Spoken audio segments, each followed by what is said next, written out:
So ఇది తేజేశ్వర్ ఇల్లు. ప్రస్తుత కుటుంబ సభ్యులందరూ కూడా వచ్చి పరామర్శిస్తూ ఉన్నారు. సో ఆ కుటుంబాన్ని ఓదార్చే ప్రయత్నం చేస్తూ ఉన్నారు. సో చనిపోయిన తేజేశ్వర్ని అయితే తేలేరు, కానీ కనీసం ఆ కుటుంబానికి అండగా ఉంటామని వాళ్ళందరూ చెప్పే ప్రయత్నం చేస్తున్నారు. ఎంత ఓదార్చినా తేజేశ్వర్ని అయితే వెనక్కి తీసుకురాలేదు. ఈ కుటుంబానికి జరిగిన అన్యాయాన్ని ఎవ్వరూ కూడా బ్యాలెన్స్ చేయలేరు. అంతటి దారుణం అప్పుడు మేఘాలయలో చూసాము, ఇప్పుడు తేజేశ్వర్ ఫ్యామిలీలో చూస్తూ ఉన్నాము. ఒక్కసారి లోపలికి వెళ్దాం. ఫ్యామిలీ మెంబర్స్ అంతా కూడా ఇక్కడ ఉన్నారు. ఇది అసలు నిజానికి సందర్భం కాదు, మనం మాట్లాడించడం కూడా సందర్భం కాదు. ఎందుకంటే తీరని బాధలో ఉన్నారు. బిడ్డను కోల్పోయి తల్లి, తమ్ముడిని కోల్పోయి అన్నను కోల్పోయి చెల్లెలు, పూర్తిగా శోకసుందరంలో ఉంది ఆ ఫ్యామిలీ అంతా కూడా. ఈ టైంలో వాళ్ళని మాట్లాడించడం కూడా చాలా తప్పే. కానీ తెలియాలి, ఆమె చేసిన పాపం ప్రపంచానికి తెలియాలి. ఇంకొకళ్ళు ఆమె చేతిలో బలి కాకూడదు. చూడండి ఎంత మంచి ఫ్యామిలీ, చూడండి ఎంత మంచి ఇల్లు. సర్వేయర్గా పనిచేస్తున్న తేజేశ్వర్ ఇల్లు చూడండి ఎంత నీట్గా కట్టుకున్నారో. పాపం ఒక మంచి జీవితాన్ని ఊహించుకున్నారు, వాళ్ళు హ్యాపీగా బతుకుతున్నారు. సో ఇంటీరియర్ వర్క్ అంతా కూడా తేజేశ్వరే చేయించుకున్నాడని చెప్తూ ఉన్నారు. సో ఇంత మంచి ఫ్యామిలీ. తర్వాత అతని ఇన్స్టా రీల్స్లో అతని డ్యాన్సులు చూసినా కూడా మీకు అర్థమవుతుంది. అంటే డ్యాన్స్ అంటే అతనికి ఎంత ఇష్టం అనేది, అతని బాడీ మూమెంట్స్ కావచ్చు, అది కావచ్చు. బహుశా అన్నీ కలిసి వస్తే సినిమా ఇండస్ట్రీలో కూడా వెళ్ళిపోయేవాడేమో. ఎందుకంటే అతని డ్యాన్స్ మూమెంట్ చూస్తుంటే అంత పర్ఫెక్ట్గా ఉన్నాడు తేజేశ్వర్. సో వాళ్ళ అన్న చూడొచ్చు, ఆయన డిటో తేజేశ్వర్ ఎలా ఉన్నారో వాళ్ళ బ్రదర్ కూడా డిటో, పోలికలు ఒకే మాదిరిగా ఉన్నారు. ఇద్దరు కవల పిల్లల మాదిరిగా మనకు కనిపిస్తూ ఉన్నారు. ట్విన్సే అది బేసిక్గా, వాళ్ళిద్దరు కూడా ట్విన్స్ యాక్చువల్లీ. అందుకని తేజేశ్వర్ ఎలా ఉన్నారో వాళ్ళ అన్నయ్య కూడా డిటో అలాగే ఉన్నారు. మనం ఒకసారి చూడొచ్చు. ఒకసారి వాళ్ళ చెల్లితో మాట్లాడదాం. అమ్మ మీరు మమ్మల్ని క్షమించాలి. ఈ టైంలో మిమ్మల్ని మళ్ళీ ఏడిపించాలనో లేకపోతే ఇంకోటనో కాదు.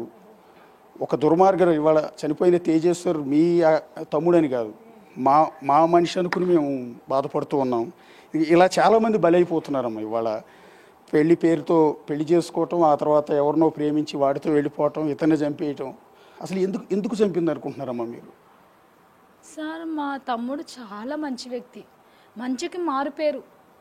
తన బుద్ధి తెలిసినప్పుడు తను సర్వేర్గా నేర్చుకొని సర్వే చేసినప్పటి నుంచి మా అమ్మ నాయనకు చేతు ఇచ్చిందే కానీ ఎవరికి చేతి చాచిన చేతు కాదు.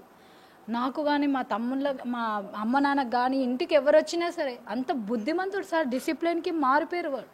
డ్యాన్స్ చేసి dance master, dance fans following కూడా ఫుల్ సార్. మైకేల్ జాక్సన్ చేసిన స్టెప్స్ చేస్తుండే సార్.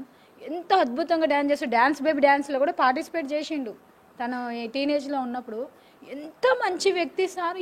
ఇటువంటి అమ్మాయికి బలైపోయిండు. మాకు అసలు మా తమ్ముడు ఎందువలన ఇట్లా ఇదైపోయిండు అనేది అర్థమవుతుంది.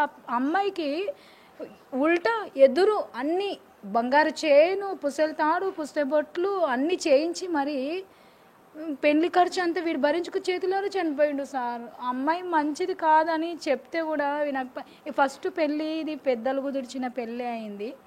అయితే అమ్మాయి ఎంగేజ్మెంట్ అయిపోయినాక వెళ్ళిపోయింది సార్. వారం రోజులు వెళ్ళిపోయిన తర్వాత మళ్ళీ మేము మనసు మార్చుకున్నాం, వేరే సంబంధం చూసుకున్నామని మా తమ్ముడు కూడా మంచి మార్చుకున్న తర్వాత ఇంకో సంబంధం చూద్దామనే టైంలో మళ్ళీ అమ్మాయి కాంటాక్ట్ చేసింది మా తమ్ముని.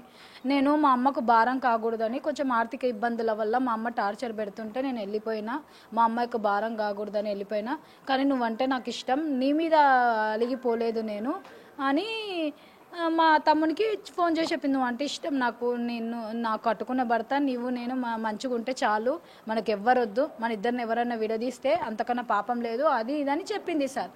చెప్తే మా తమ్ముడు అరే ఇంత ఇష్టపడుతుంది కదా ఈ పిల్ల, నేను తండ్రి లేని బిడ్డను, మా అన్న కూడా చనిపోయిండు, వాళ్ళ అన్న 2 నెలల కింద చనిపోయిండు అన్నట్టు. అమ్మాయికి చనిపోయినంటే అరే పాపం ఒక ఆడపిల్ల కదా నన్ను ఇంత ఇష్టపడుతుంది కదా అని మంచితనానికి పోయి తన జీవితాన్ని పాడు చేసుకున్నట్టుంది సార్.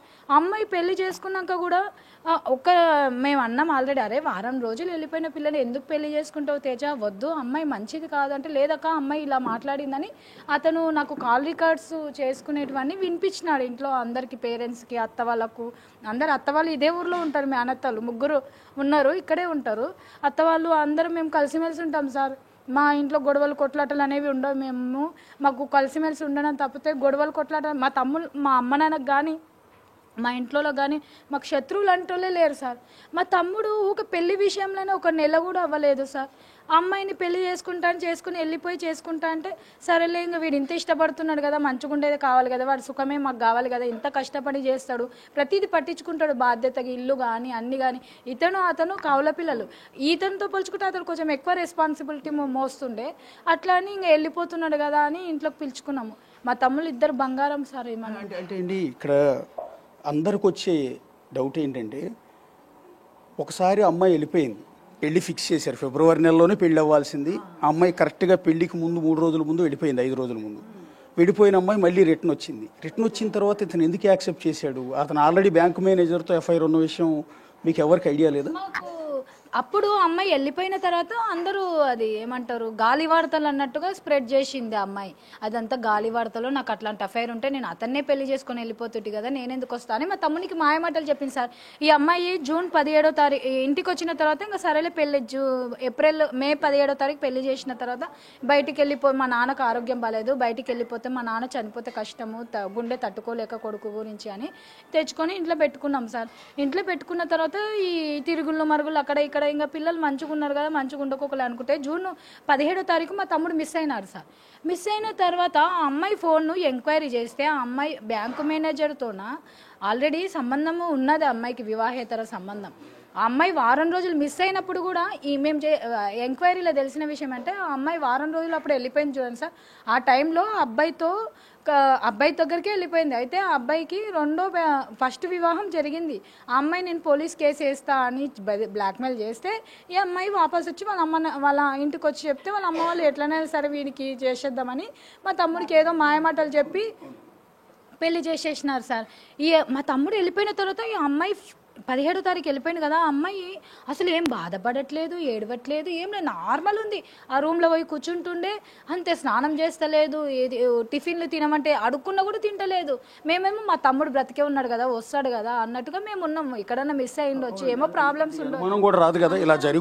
ఎవరు పగలు ప్రతీకారాలు మాకు లేవు సార్. మా మీద పగబట్టి మేము ఇంతకాలం ఉన్నాం. మా అమ్మ నాయన పేరు బయట అడగండి, ఎంత కూల్ పేరెంట్స్ అంటారంటే వాళ్ళను, అంత కూల్ పేరెంట్స్ అంటారు. వాళ్ళకు మారు పేరు, వాళ్ళ ఇంటి పడాలంటే అదృష్టం కావాలని అంటారు సార్. అంత మంచి కుటుంబము.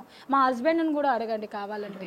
ఇప్పుడు అంటే మీ అనుమానం అమ్మ, నేనేమంటానంటే బ్యాంక్ మేనేజర్ కోసమే ఇతను వదిలించుకోవాలనుకుంది అనుకోండి. ఇన్ కేస్ వచ్చాడు, బ్యాంక్ మేనేజర్ వెళ్ళిపోయినా కూడా మీరు 4 రోజులు బాధపడేవాళ్ళు, ఇంకో పెళ్లి చేసుకునేవాళ్ళు కదా. ఎందుకు ఇంత దారుణంగా కారులో తీసుకెళ్ళి మరి హత్య చేయించాల్సిన పరిస్థితి? మాకు ఒక్క విషయం తెలిసింటే మేమే పంపిస్తుంటివి.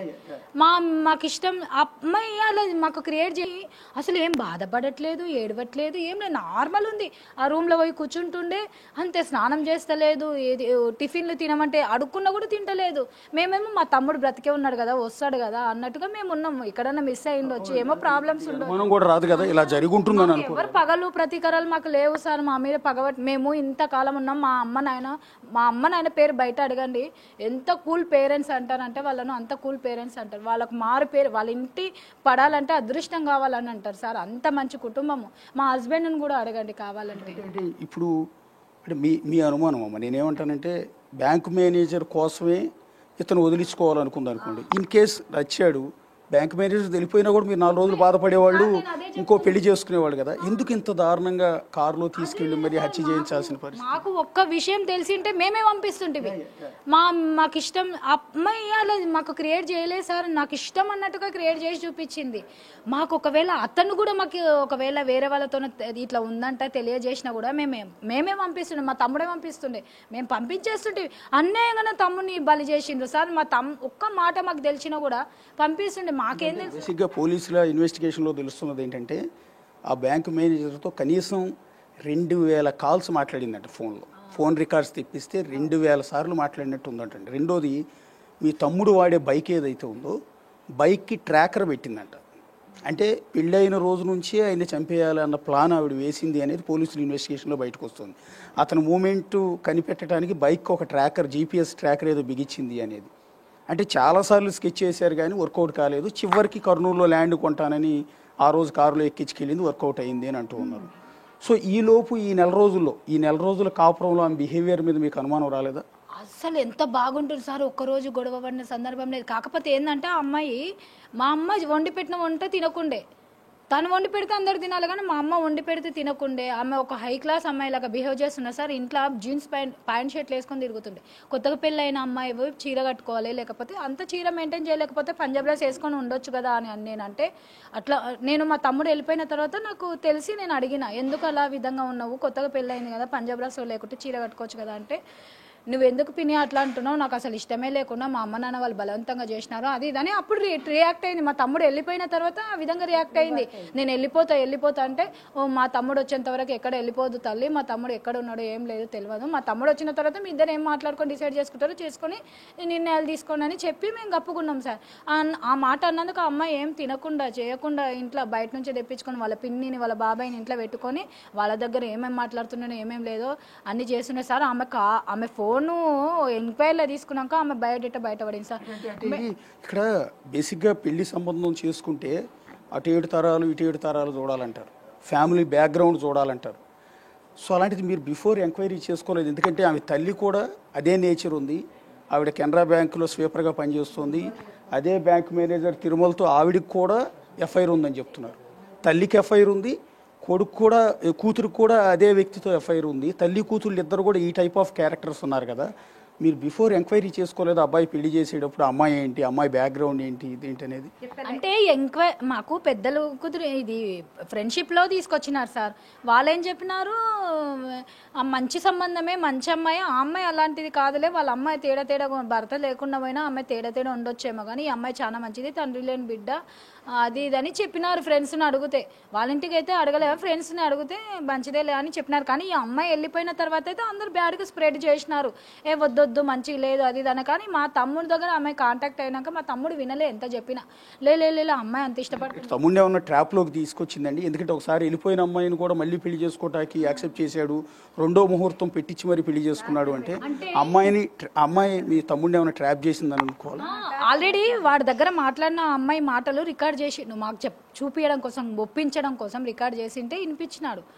ఎంత ఇదిగా మాట్లాడింది, నువ్వంటే నాకు ఇష్టం, నువ్వు లేకుండా నేను ఉండలేను, మా అమ్మ భారము మా అమ్మ. ఉన్నాయండి ఆ ఫోన్ రికార్డ్స్ ఉన్నాయి, ఒకసారి ఏమైనా ప్లే చేయొచ్చా? నా మొబైల్లో ఒకసారి. అమ్మ, ఇప్పుడు ఇంత దారుణం జరిగింది, ఈ కన్న బిడ్డను కోల్పోయారు, ఇప్పుడు ఇంకొకళ్ళు బలి కాకూడదు ఇలాంటి వాళ్ళ చేతుల్లో. ఎలాంటి న్యాయం కోరుకుంటున్నారమ్మా ఈ టైంలో? ఇలాంటి న్యాయం బలిగా నా పిల్లగానిలాగా కాగుదు, ఎవరికి ఇట్లా కాగుదు, వాళ్ళకు కూడా శిక్ష బాగా వేయాలని నేను కోరుకుంటుండా. తల్లి కూతుళ్ళు ఇద్దరిని అంతే, తల్లి కూతుళ్ళే ఇది కారణము, వాళ్ళ కుటుంబ సభ్యులే చేసిండ్రు ఇది న్యాయం. నా పిల్లగాన్ని మోసం చేసిందే వాళ్ళ కుటుంబ సభ్యులు. అంటే కూతురే చేయించిందంటారా? తల్లి మీద కూడా మీకు అనుమానం ఉందా? తల్లి కూడా ఈ సహకారం చేసింది? సహకారం చేసింది తల్లి కూడా. తల్లి ఇష్టంతోనే పిల్ల ఇష్టంతోనే పెళ్ళి అయింది, అన్ని బయట వాళ్ళ ఇష్టంతోనే పెళ్లి జరిగింది.